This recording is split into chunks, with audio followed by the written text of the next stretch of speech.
నమస్కారం. మన ఇండియాలో పెద్ద హీరోలల్లా పర్ఫెక్ట్ కీటో డైట్ అంటే ప్రభాస్, రామ్ చరణ్. అయితే వీళ్ళిద్దరూ కీటో డైట్లో పోటాపోటీగా ఉంటారనమాట.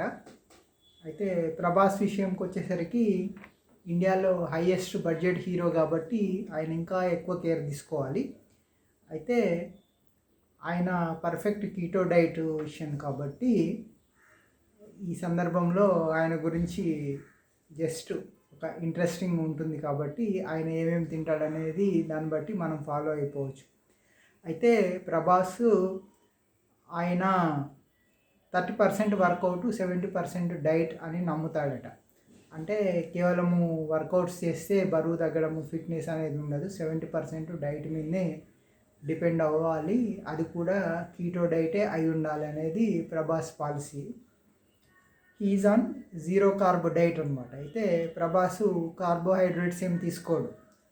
అయితే ఇక రైస్ అనేది అతను సినిమాకి షూటింగ్ల కోసము ప్రిపేర్ అయ్యేటప్పుడు మాత్రము రైస్ అనేది అసలు ముట్టుకోడు. ఆయన డే టైము రోజుకు 6-7 సార్లు ఎవ్రీ 2 అవర్స్కి డైట్ ఉంటుంది. అయితే ఈ డైట్లో main items nuts, fish, almonds, egg whites, vegetable curries అన్నమాట. అయితే ఇంకా ప్రభాసు ఎల్లో తింటే మంచిది అనే దాంట్లోకి ఇంకా కన్వర్ట్ కాలేదు, ఇంకా అప్డేట్ కాలేదు.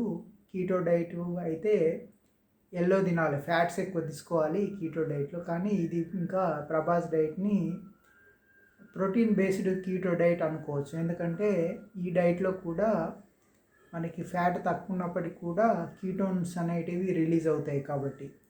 అయితే ప్రభాస్ బ్రేక్ఫాస్ట్కి వచ్చేసరికి ఒక 40 ఎగ్ వైట్స్ తీసుకుంటాడు. అది కూడా అంటే ఒక 40 ఎగ్స్ని పగలగొట్టి అందులోంచి ఎల్లో పక్కకు తీసేసి వైట్ దాంట్లో మళ్ళీ ప్రోటీన్ పౌడర్ కొంచెం కలుపుకొని దాన్ని ఒక ఆమ్లెట్ లాగా చేసుకొని తీసుకుంటాడనమాట. సో అయితే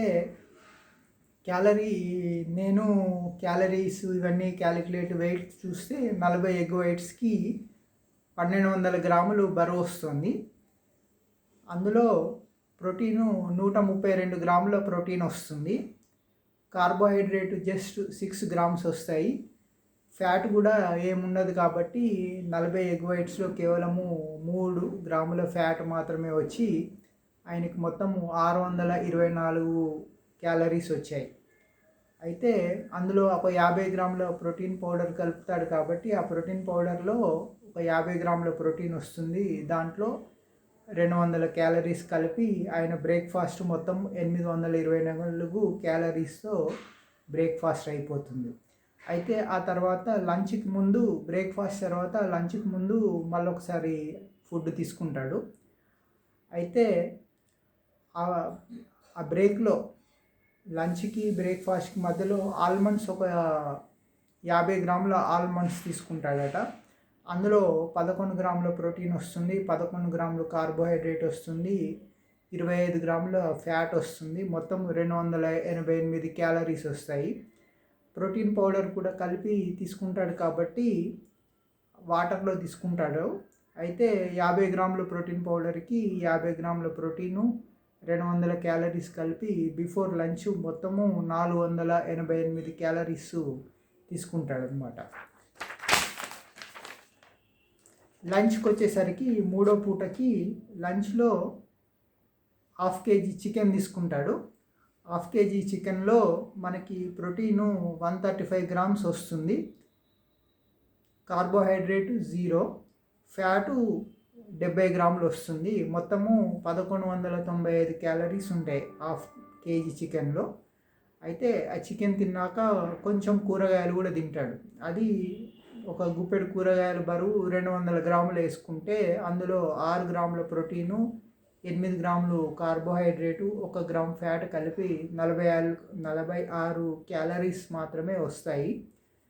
ఎందుకు అంటే వెజిటబుల్స్ న్యూట్రియంట్స్ కోసము, మైక్రో న్యూట్రియంట్స్ కోసము వెజిటబుల్స్ తీసుకుంటుంటారు. విటమిన్స్, మైక్రోన్యూట్రియంట్స్ ఉంటాయి, సల్ఫరు ఇట్లాంటివి కొన్ని ఉంటాయి. అయితే ఆ లంచ్ ఈ half KG chicken plus vegetable కలిపి లంచ్లో మొత్తము 700 గ్రాముల ఫుడ్ తీసుకుంటాడు. అందులో 141 గ్రాములు ప్రోటీన్ వస్తుంది, 8 గ్రాములు కార్బోహైడ్రేట్ వస్తుంది, 71 గ్రాములు ఫ్యాట్ వస్తుంది. మొత్తానికి 1241 క్యాలరీసు లంచ్ తీసుకుంటాడు. లంచ్ తర్వాత సాయంత్రానికి ముందు ఒక 2-3 గంటల తర్వాత మళ్ళీ ఆల్మండ్స్ ప్రోటీన్ పౌడర్ తీసుకుంటాడు మిక్స్. అందులో 50 గ్రాముల ఆల్మండ్, 50 గ్రాములు ప్రోటీన్ పౌడర్ కలుపుకుంటే 100 గ్రాములు బరువు. 100 గ్రాముల బరువులో ప్రోటీను 61 గ్రాములు వస్తుంది, కార్బోహైడ్రేటు 11 గ్రాములు వస్తుంది, 25 గ్రాముల ఫ్యాట్ వస్తుంది. మొత్తం వెరసి 488 క్యాలరీస్ వస్తాయి బిఫోర్ ఈవినింగ్ అనమాట. తర్వాత మళ్ళీ ఒక 2 గంటల తర్వాత సాయంత్రానికి కొంచెం లేట్ ఈవినింగు మళ్ళీ సేమ్ ఆల్మండ్స్ ప్రోటీన్ పౌడర్ 50 గ్రాములు ఆల్మండ్స్, 50 గ్రాములు ప్రోటీన్ పౌడరు వేసుకుంటే 100 గ్రాముల బరువుకి 61 గ్రాములు ప్రోటీను, 11 గ్రాములు కార్బోహైడ్రేటు, 25 గ్రాములు ఫ్యాట్ కలిపి మళ్ళీ ఒక 488 క్యాలరీస్ వచ్చేస్తున్నాయి. ఆ తర్వాత నెక్స్ట్ లేట్ అవర్స్లో డిన్నరు ఫిష్ ఒక 1/2 కిలో ఫిష్ తీసుకుంటాడట.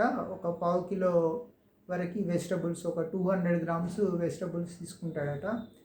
అయితే 1/2 కిలో ఫిష్లో 50 గ్రాముల ప్రోటీన్ ఉంటుంది, కార్బోహైడ్రేట్స్ 0, ప్రోటీను 50 గ్రామ్స్ ఉంటుంది కానీ ఫిష్లో ఫ్యాట్ ఏమి ఉండదు, 0. అంటే ఆల్మోస్ట్ 3 గ్రాములు ఉంది. 1/2 కిలో ఫిష్లో 3 గ్రాముల ఫ్యాటే ఉంది, కార్బోహైడ్రేట్ 0 ఉంది, 50 గ్రాములు ప్రోటీన్ ఉంది, 515 క్యాలరీస్ వస్తున్నాయి. ఆ తర్వాత ఫిష్ తిన్న తర్వాత మళ్ళీ వెజిటబుల్ సలాడ్ తీసుకుంటే 200 గ్రాముల వెజిటబుల్ సలాడ్లో 6 గ్రాములు ప్రోటీన్ వస్తుంది, 8 గ్రాములు కార్బోహైడ్రేట్ వస్తుంది, 1 గ్రామ్ ఫ్యాట్ వచ్చి 46 క్యాలరీస్ వస్తున్నాయి.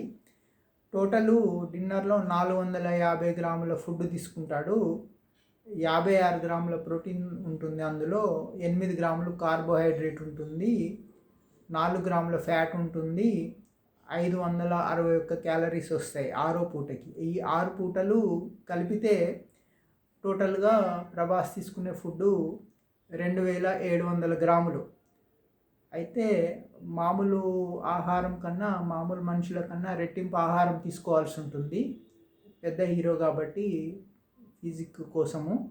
అయితే 2700 గ్రాముల బరువున్న ఆహారంలో 562 గ్రాములు ప్రోటీన్ తీసుకోవాల్సి వస్తుంది ఆయన. అయితే కిడ్నీస్ కెపాసిటీ తక్కువ ఉంటుంది కాబట్టి చాలాసార్లు డివైడ్ చేసుకొని తీసుకుంటాడు. అంటే అదే 562 గ్రాముల ప్రోటీను 3 పూటలు తీసుకుంటే కిడ్నీస్ ప్రాసెస్ చేయడం కష్టం అవుతుంది, అందుకని 6 సార్లు తీసుకుంటాడు. ఇందులో రకరకాలుగా వెజిటబుల్స్ కలపడం ఇవన్నీ ఉంటాయి కాబట్టి కొంచెం కిడ్నీస్కి ఇబ్బంది లేకుండానే మేనేజ్ అవుతుంటుంది.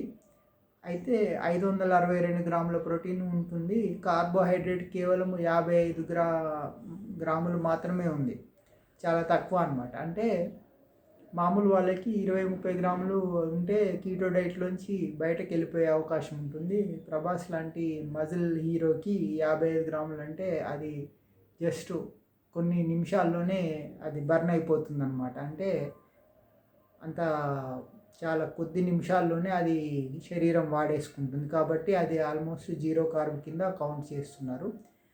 ఫ్యాటు 153 గ్రాముల ఫ్యాట్ తీసుకుంటాడు. మొత్తంగా 4090 క్యాలరీస్ వస్తున్నాయి. అంటే ఫైనల్ జిస్ట్ ఏంటంటే 2700 గ్రాముల ఆహారం తీసుకుంటాడు, 562 గ్రాముల ప్రోటీన్ తీసుకుంటాడు, 55 గ్రాములు కార్బోహైడ్రేట్ తీసుకుంటాడు, 150 గ్రాముల ఫ్యాట్ తీసుకొని 4000 మించి క్యాలరీస్ తీసుకోవడం వల్ల ఆయన ఒక సూపర్ హీరో పర్సనాలిటీ అనేది వచ్చింది. ఇది కేవలం కీటో డైట్ వల్లనే సాధ్యము, మామూలు డైట్లో ఇది అసాధ్యం.